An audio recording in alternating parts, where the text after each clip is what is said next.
6 महीना पहले मुझे रिसर्च पेपर भी ठीक से लिखने नहीं आता था, लेकिन आज मेरा रिसर्च पेपर एक इंटरनेशनल जर्नल्स में पब्लिश हो गया।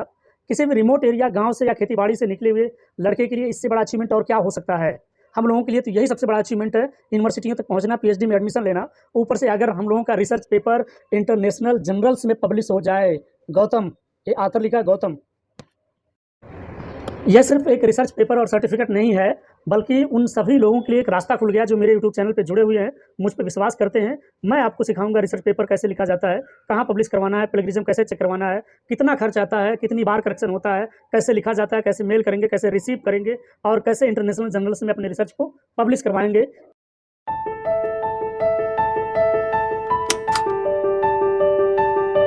जय हिंद साथियों, वेलकम टू गेल एकेडमी। मेरा रिसर्च पेपर पब्लिश हो गया है।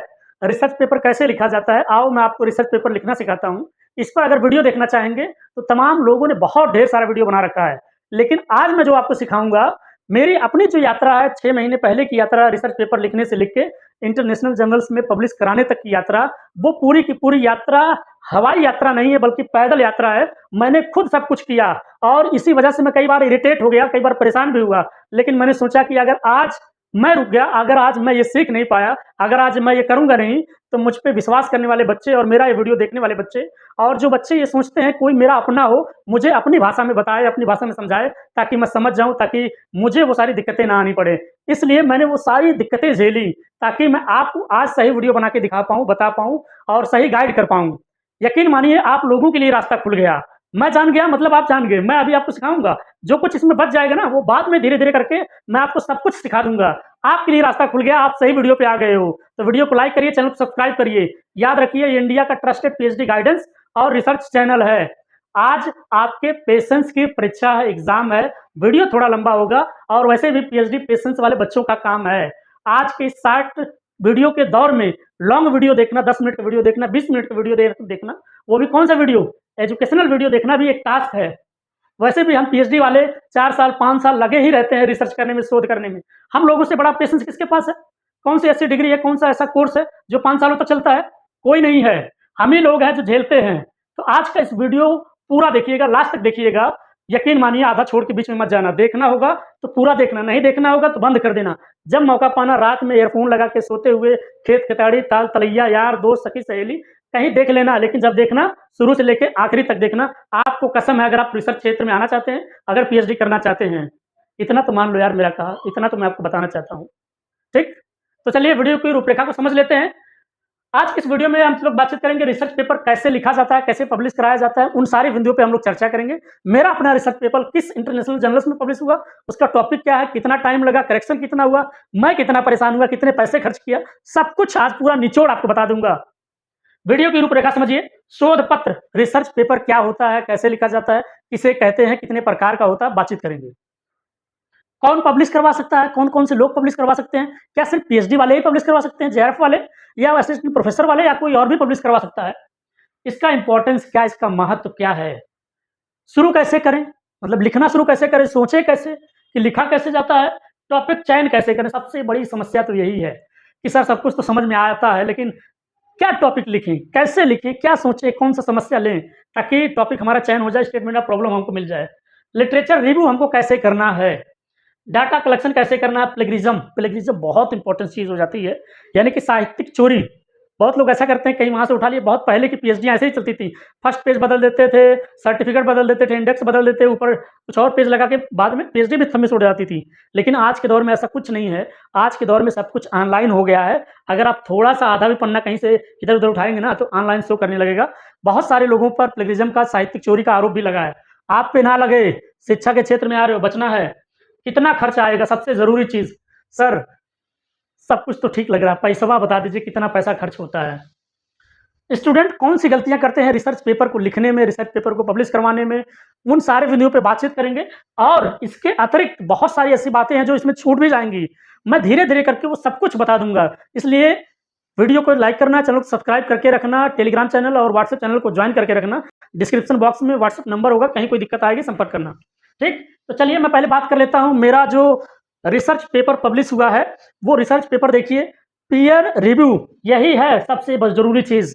पीयर और रिव्यूड जर्नल्स होना चाहिए, तभी आपका रिसर्च पेपर माना जाएगा और ना रद्दी माना जाएगा। इंटरनेशनल रिसर्च जर्नल्स, ये देखिए अप्रैल से लेकर जून के महीने में मेरा पब्लिश हुआ है।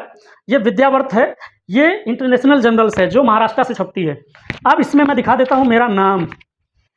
मेरा नाम देखिए ये 26 नंबर पे है, पेज नंबर 133। ये देखिए, आप सभी लोग पहले देख लीजिए। Special and comparative analysis air pollution in Gorakhpur, Gautam Deepak Kumar Kannaujia, Gorakhpur UP. Gautam यानी कि जिसका नाम पहले लिखा जाएगा वही मेन ऑथर है, वही लेखक है। को ऑथर मतलब जिसने सहायता किया, जो हेल्प किया, जबकि दीपक भाई ने मेरा कोई हेल्प नहीं किया, मैंने दीपक भाई की हेल्प किया। कैसे? अब मैंने इनका नाम इसमें डाल दिया। अब इससे ये हो गया कि मैंने ये रिसर्च पेपर लिखा, पब्लिश करवाया। इसका 2 नंबर दीपक भाई किसी भी असिस्टेंट प्रोफेसर इंटरव्यू देने के लिए जब जाएंगे तो उन्होंने वो दिखाएंगे कि मैंने भी एक रिसर्च पेपर लिखा है, special and comparative analysis Gorakhpur वाला, जिसमें मैं को ऑथर हूँ। मैंने उनका नाम इसलिए डाला ताकि उस व्यक्ति का, मेरे दोस्त का भी 2 नंबर बन जाए। और जब जिस दिन दीपक भाई पब्लिश करवाएगा वह भी मेरा नाम डाल देगा तो मेरा भी 2 नंबर काम बन जाएगा। मतलब रिसर्च पेपर 2 लिखेंगे लेकिन 2 उसका भी हो जाएगा, 2 मेरा भी हो जाएगा। मतलब 4 नंबर तैयार हो जाएंगे किसी भी इंटरव्यू में। अब आपको भी ऐसा ही करना चाहिए। मेरा अपना मन कहता है कि जिसको जितनी मदद हो पाए, स्टूडेंट लाइफ में जिसका जितनी मदद हो पाए करना चाहिए, है ना। अब ये पूरा मैं आपको दिखा देता हूँ। ये तो सर्टिफिकेट है ना। ऐसे आपको भी मिलेगा, घबराओ नहीं। ये देखिए रिसर्च पेपर नंबर 26 है। ये नंबर इंपॉर्टेंस से यही देखा जाता है और ये देखा जाता है, यही सब लिखा रहेगा जिस दिन आपका न्यूज आएगा, खबर छपेगी। Special and comparative analysis of air pollution Gorakhpur city 2020 से लेकर 2026 तक, Gautam Deepak Kumar Kannaujia, research scholar, department of geography, DDU Gorakhpur university, Gorakhpur UP. ये रिसर्च पेपर है और टोटल मैंने इंग्लिश में लिखा है। बाद में ये भी बातचीत करेंगे रिसर्च पेपर हिंदी में लिखा जाता है कि इंग्लिश में, है ना। तो यहाँ तक का मेरा रिसर्च पेपर ये वाला, ये वाला, ये वाला, ये वाला और ये वाला, ठीक। तो ये तो मैं सिर्फ दिखा रहा हूँ कि हाँ सचमुच मैं ही हूँ, ठीक। पूरा डिटेल में बातचीत करेंगे। मैंने इसमें भी बहुत सारी चीज़ें नोट करके रखा है। पेशेंस के साथ बैठिएगा, पूरा वीडियो देखिएगा। लास्ट में उन सारी वीडियो पे बातचीत करेंगे जो आपकी गलतियों को होने से बचाएगा और आपको रिसर्च पेपर पब्लिश कराने में सहायता करेगा। जितनी दिक्कतें मैंने झेली हैं, अब उतनी दिक्कत आपको नहीं झेलना है। मैंने रास्ता तय कर लिया, मैंने रास्ता बना दिया, आप लोग पीछे पीछे आना मेरे, ठीक। चलिए पहले वीडियो शुरू करते हैं, ठीक। शोध पत्र या रिसर्च होता क्या है? शोध पत्र या रिसर्च पेपर होता क्या है? ये एक अकादमिक पत्र होता है, लेखन होता है, जिसमें हम क्या करते हैं? विश्लेषण करते हैं, वैज्ञानिक शोध करके निष्कर्ष प्रस्तुत करते हैं। यानी कोई एक समस्या का चुनाव करते हैं, उस पर वैज्ञानिक तरीके से विश्लेषण करते हैं, संश्लेषण करते हैं, एनालिसिस करते हैं और शोध करके एक निष्कर्ष देते हैं। किसको? उस समस्या के संदर्भ में एक निष्कर्ष देते हैं। इस समस्या का ऐसे ही समाधान किया जा सकता है, उसे रिसर्च पेपर कहते हैं, शोध पत्र कहते हैं, ठीक। अब शोध जो पत्र होता है वो कितने प्रकार का होता है? शोध पत्र कितने प्रकार के होते हैं भाई? शोध पत्र 2 प्रकार का होता है, याद रखिए। आज ये जल्दी कोई बताया नहीं होगा, मैं बता रहा हूं, ध्यान देना ध्यान से। पहला होता है मौलिक शोध, मौलिक शोध। दूसरा होता है समीक्षा शोध। मौलिक शोध, मौलिक शोध का मतलब एक नई समस्या, उसको रिसर्चर यानी कि जो शोध करता है वह उस समस्या को सेलेक्ट करेगा, उस समस्या का प्रयोग करेगा, उस समस्या का सर्वे करेगा और उसके बाद वो निष्कर्ष देगा। मतलब समस्या नई है, उसका वो स्वयं प्रयोग करेगा, स्वयं सर्वे करेगा और उसका एक निष्कर्ष देगा, तो उसे मौलिक शोध कहते हैं। समीक्षा शोध, समीक्षा शोध का मतलब हो गया कि कोई समस्या है जिसको सॉल्व भी किया गया था, लेकिन वर्तमान कंडीशन में वो एप्लीकेबल नहीं है। जैसे कहते हैं ना, बहुत सारे कानून बहुत पहले बनाए गए थे, आज के समय में वो लागू नहीं होते, कानून बदल देना चाहिए, अब ऐसे होना चाहिए। मतलब वही, मतलब पहले उस समस्या का समाधान निकाला गया, समस्या का सॉल्व किया गया था, लेकिन आज कुछ और करने की जरूरत है, इनोवेटिव करने की जरूरत है, उसमें संशोधन करने की जरूरत है, तो उसको समीक्षा शोध कहते हैं। 2 बात क्लियर हो गई ना। पहला वाला शोध पत्र किसे कहते हैं, शोध कितने प्रकार के होते हैं, बात खत्म, ठीक। अब पब्लिश कौन करवा सकता है? क्या सिर्फ पीएचडी वाले पब्लिश करवाएंगे या फिर असिस्टेंट प्रोफेसर लोग ही पब्लिश करवाएंगे? असिस्टेंट प्रोफेसर लोग या जेआरएफ वाले बच्चे पब्लिश करवाएंगे या नेट वाले बच्चे पब्लिश करवाएंगे या जो बच्चे एमफिल हैं या जो बच्चे पीएचडी कर रहे हैं या जो बच्चे यूनिवर्सिटी में कैंपस में हैं, क्या सिर्फ वही लोग पब्लिश करवा सकते हैं? देखिए, रिसर्च पेपर इन लोगों को पब्लिश करवाना कंपलसरी है। 2 तरीके से बताऊंगा महत्व में। ये लोग तो पब्लिश करवाएंगे ही करवाएंगे। इसके अतिरिक्त कोई भी बच्चा जो ग्रेजुएट है, कोई भी बच्चा जो पोस्ट ग्रेजुएट है ना, इसके अतिरिक्त जिसके पास अपने सोचने समझने की क्षमता इतनी यूनिक है, किसी समस्या को लेके, किसी टॉपिक को लेके कि वह दूसरे अन्य व्यक्तियों से यूनिक निष्कर्ष दे सकता है। जनरल निष्कर्ष नहीं, कुछ ऐसा निष्कर्ष देगा जिसकी वजह से उस समस्या का समाधान भी होगा और गवर्नमेंट पॉलिसी मेकिंग में यूज़ भी किया जा सकता है। वह भी पब्लिश करवा सकता है, चाहे वो 10th में हो, 12th में हो, ग्रेजुएशन कर रहा हो, पोस्ट ग्रेजुएशन कर रहा हो, कुछ भी कर रहा हो, वह भी करवा सकता है। किसी भी डोमेन का हो, वह भी करवा सकता है। ठीक? अब इनको पब्लिश करवाना है। आप वीडियो देख रहे हो ना, आप भी पब्लिश करवा सकते हो। आप चाहे जिस क्लास में हो, आप पब्लिश करवा सकते हो। बात खत्म। ठीक? अब महत्व, मैं महत्व के बारे में बातचीत करूँगा। मैं इसमें भी इसका इम्पोर्टेंस खोज लिया है, लिखा भी हूँ ताकि कोई चीज़ मुझसे छूट ना जाए। कोई कुछ छूटेगा तो अगले वीडियो में हम लोग बातचीत करेंगे। देखिए, इसका महत्व क्या है? पहला चीज़ तो पीएचडी वाले समझ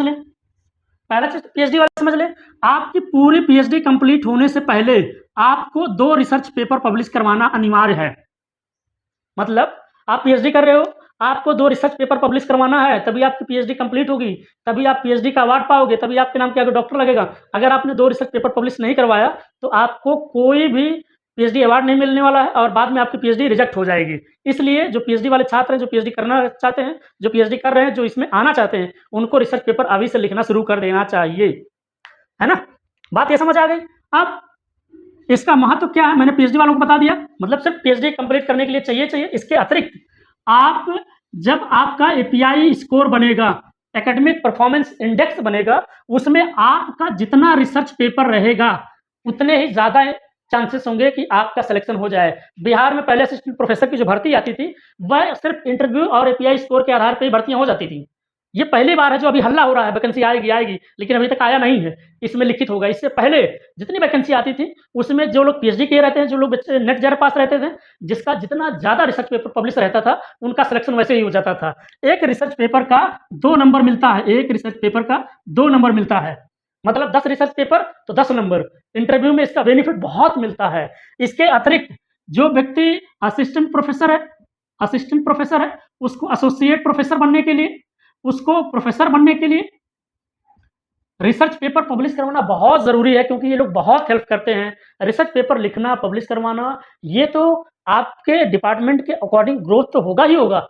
आपके सोचने समझने की जो क्षमता विकसित होगी, जो सोचने समझने की नज़रिया होगा, वो सबसे भिन्न होगा। आपका पर्सनैलिटी डेवलपमेंट एक अलग तरह से इंप्रूवमेंट करेगा। आपको लगेगा कि लोग कहेंगे ना, यार जब बात करता है ऐसी बात कर देता है कि कहाँ से ये बात ऐसी करता है, कहाँ से ये सीखता है और कैसे बोलता है, मतलब मज़ा आ जाता है।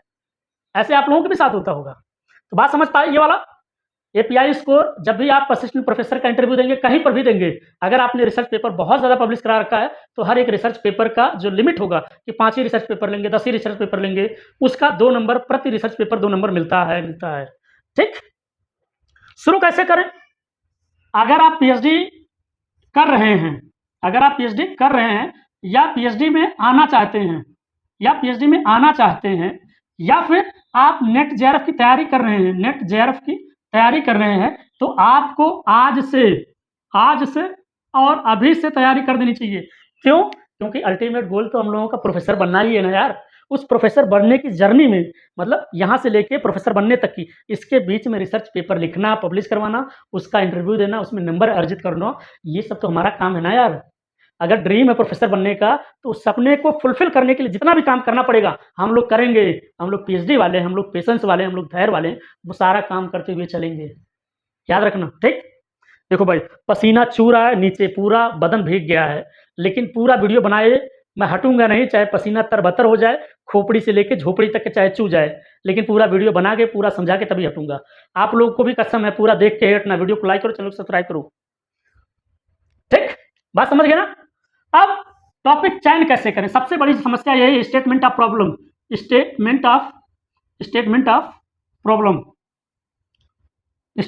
प्रॉब्लम मतलब टॉपिक चयन कैसे करें।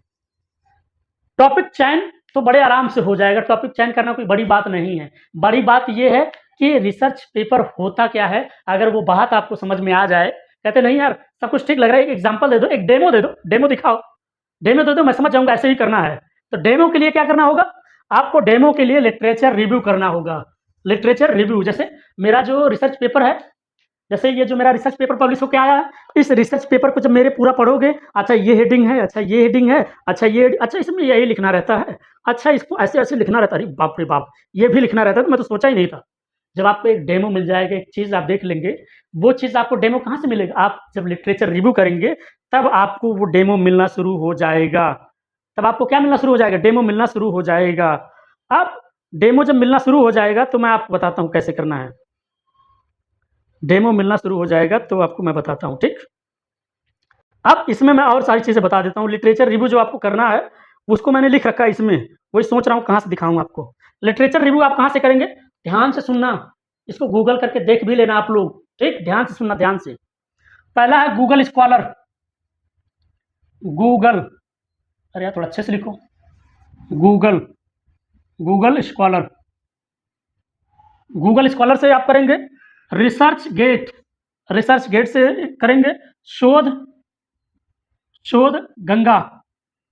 शोध गंगा का तो नाम लोगों ने सुना होगा। और स्कोपस, स्कोपस आर्टिकल, ये सब पढ़ेंगे। और जो मेरा अपना रिसर्च वाला है, अगर आप लोग संपर्क करेंगे तो मैं वो भी मुहैया करा दूँगा। और कहीं पे कोई दिक्कत आती है, डिस्क्रिप्शन बॉक्स में नंबर होगा, आप लोग संपर्क कर सकते हैं। ये यहाँ से आप लिटरेचर रिव्यू करेंगे, मतलब यहाँ पे आपको रिसर्च पेपर मिल जाएगा। आप वहाँ से पढ़ेंगे, देखेंगे। कुछ दिनों के बाद मैं अपना खुद जो रिसर्च पेपर लिखा हूँ, पूरा का पूरा वीडियो बना के डाल दूँगा, आप लोगों को वहाँ भी एक डेमो मिल जाएगा, ठीक? अब डाटा कलेक्शन कैसे करते हैं? डाटा कहाँ से मिलेगा? डाटा कहाँ से मिलेगा? कहाँ से मिलेगा? डाटा कहाँ से मिलेगा? मतलब आप जो रिसर्च करोगे, जो टॉपिक चयन कर लिए, वो कहाँ से मिलेगा?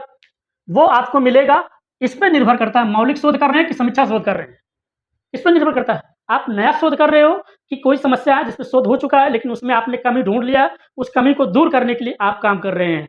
अगर आप समीक्षा शोध कर रहे हो, समीक्षा शोध कर रहे हो, तो आपको सेकेंडरी डाटा की ज़रूरत पड़ेगी, सेकेंडरी डाटा की ज़रूरत पड़ेगी, है ना? अगर आप मौलिक शोध कर रहे हो, तो आपको कौन से डाटा की ज़रूरत पड़ेगी? तो आपको प्राइमरी डाटा की ज़रूरत पड़ेगी। यानी आप खुद सर्वे करेंगे, खुद समस्या को ढूँढेंगे, खुद प्रयोग करेंगे। मुझसे पूछिए सर आपने किसमें किया? देखो मैं पहली बार सीख रहा था और मेरा भी सजेशन है कि आप भी पहली बार समीक्षा शोध करिएगा। समीक्षा शोध मतलब सेकेंडरी डाटा पे काम करिएगा। डाटा यहाँ-वहाँ से कलेक्ट करके उसको कंपेयर करिएगा, क्या पहले था, क्या अब है, बाद में क्या होने वाला है, यही मेरा है। क्या पहले था, 2020 में क्या था, 2026 में क्या है और आने वाले समय में क्या होगा, यही मेरा कंपैरेटिव एनालिसिस था। एयर पॉल्यूशन का गोरखपुर के स्पेशल एनालिसिस था, है ना? तो इस पे आपको काम करना है। अगर आप प्राइमरी काम करेंगे, तो शोध तो आपको बहुत अच्छा जाएगा, लेकिन अप्रूव होने में बहुत टाइम लगेगा। क्यों? क्योंकि लोगों को विश्वास बहुत कम होता है। आजकल लोग चोरी-चमारी बहुत कर रहे हैं ना, चोरी-चमारी नहीं, चोरी-चकारी होता है। लोग बोलचाल की भाषा में बोल देते हैं ना, चोरी-चमारी नहीं, चोरी-चकारी। चोरी-चकारी का मतलब साहित्यिक चोरी, प्लेगरिज़्म की चोरी, डाटा की चोरी। यहाँ-वहाँ से उठा के लिख के पब्लिश करवा दिया, बाद में पकड़े गए, तो हो पूरा जीवन सत्यानाश। तो आज अगर गलती करोगे, हो सकता है आज ना पता चले, हो सकता है आज हीरो बन जाओ, लेकिन आने वाले समय में ज़िंदगी सत्यानाश होगा, मेहरारू गरियाई। अगर लड़की होगा तो अब क्या ही कहें, छोड़ो जाने दो। ठीक, ये बात समझ गए? अब प्लेगरिज़्म की बात कर लें हम लोग, प्लेगरिज़्म की बात कर लें, रुकिए। हाँ, प्लेगरिज़्म होता क्या है? बहुत सारे बच्चे आज हो सकता है पहली बार सुने। कमेंट करिएगा, क्या आपने आज पहली बार प्लेगरिज़्म का नाम सुना या पहले से जानते हैं? कमेंट करिए। प्लेगरिज़्म का मतलब होता है साहित्यिक चोरी, मतलब किसी ने कोई चीज़ पहले से लिखा है, आप उसका हूबहू उठा के कहीं कॉपी तो नहीं कर लिए, उसी को साहित्यिक चोरी करते हैं। मतलब अगर दूसरे का उठाइए, तो उससे परमिशन लीजिए, अगर परमिशन नहीं ले रहे हो, तो उसका रेफ़रेंस में नाम डालिए कि आपने यहाँ से ये डाटा लिया है। अब इसमें साहित्यिक चोरी में इसका 4 साहित्यिक चोरी का प्लेगरिज़्म का 4 स्टेज बनाया गया है। 4 स्टेज बनाया गया है। आप जब थीसिस लिखेंगे, पीएचडी लिखेंगे ना, तो इसमें सिखाया जाएगा। और प्लेगरिज़्म इसीलिए चेक कराया जाता है, जब आप पूरा लिख लेंगे ना, चेक ये कराया जाता है कि आपने कहीं से तो नकल तो नहीं किया, चोरी तो नहीं किया, कॉपी तो नहीं किया, उसीलिए प्लेगरिज़्म कराया जाता है। इसमें अगर 0 से लेके 10% तक आपका प्लेगरिज़्म है, तो ये गुड है। ये क्या है? गुड है। अगर 5% है, तो वेरी गुड है। हर किसी के में 5 से 10% के नीचे ही प्लेगरिज़्म होना चाहिए। उससे ज़्यादा होगा शायद मेबी, अभी याद नहीं आ रहा, लेकिन अगर 30% तक होगा तो 6 महीने के लिए रिव्यू पे चला जाएगा। आप 6 महीने बाद फिर से लिखेंगे।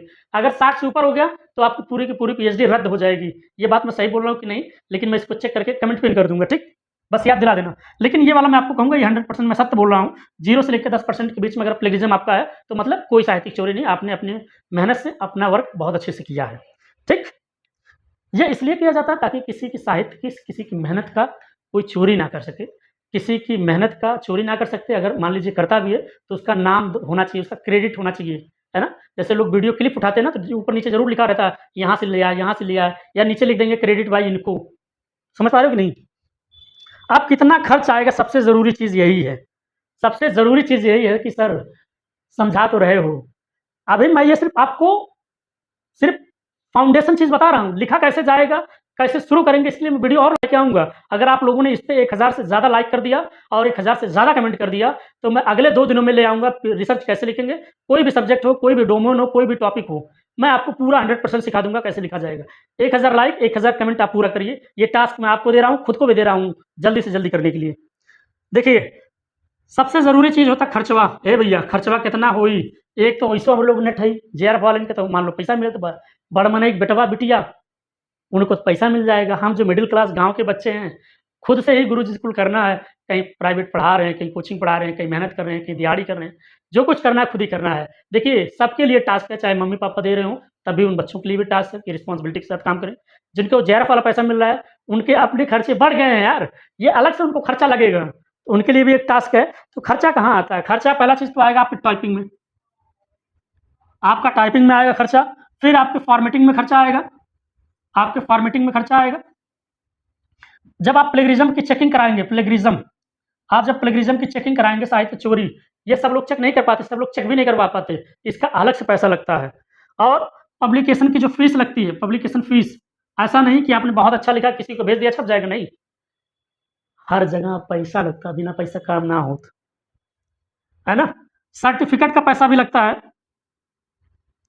सर्टि सर्टिफ़िकेट, सर्टिफ़िकेट का पैसा लगता है, कोरियर का पैसा लगता है और अन्य खर्चे।